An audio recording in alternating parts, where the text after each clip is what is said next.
the hell is going on here? The feds is on it. What? It says here, the CIA used Star Wars fan site to secretly communicate with spies. What? The Force wasn't the only thing hiding in this website.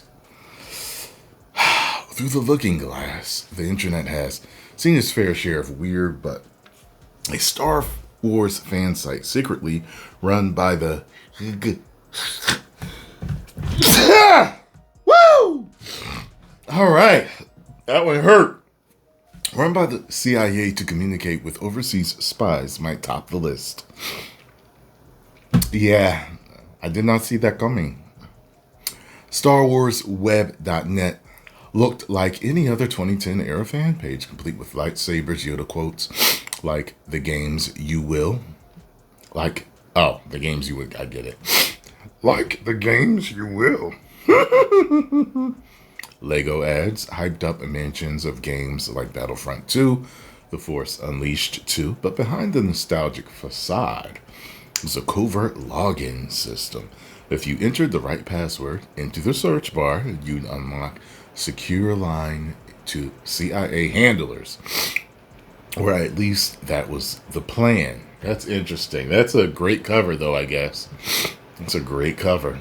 Instead of just having your own secret CIA thing to do, you go somewhere where no one expects you to go and log in, and you got some backdoor into it or whatever where you get to talk.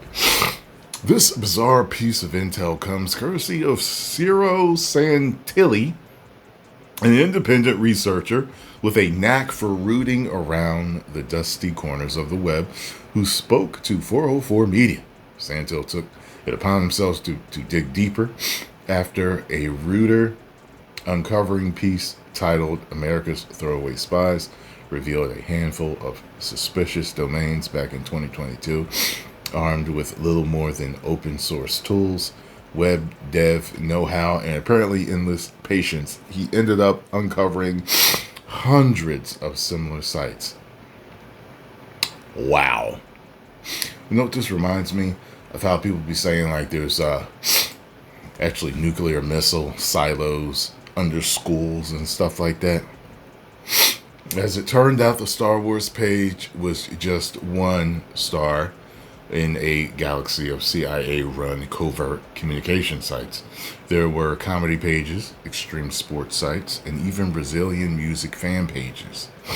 Some were clearly geared toward users in states like Iran and China, where their discovery led to devastating consequences, including the execution of CIA sources around 2011 and 2012, but others appeared to target France, Germany, Spain, and Brazil. The fatal flaw, according to both Santilli and Reuter's report, was that many of these sites were sloppily coded, reusing sequential IP addresses or other easily traceable breadcrumbs. Once one site was found, identifying others was often just a matter of basic detective work. This was something Iranian and Chinese counterintelligence teams apparently figured out over a decade ago. You can read more in this write-up here. Wow. Despite the deadly fallout, this digital forensics saga is now a cold case. Santilli described it as being like a museum, saying that thanks to the Wayback Machine, people can still go back and view the site. With all that said, 15 years later, the CIA's attempt at geek-coded spycraft remains a cautionary tale that even intelligence agencies are only human. Wow. That's wow. Imagine stumbling across that. Like that. Some hackers figure out how to get in, and they're like, you're on a secure line.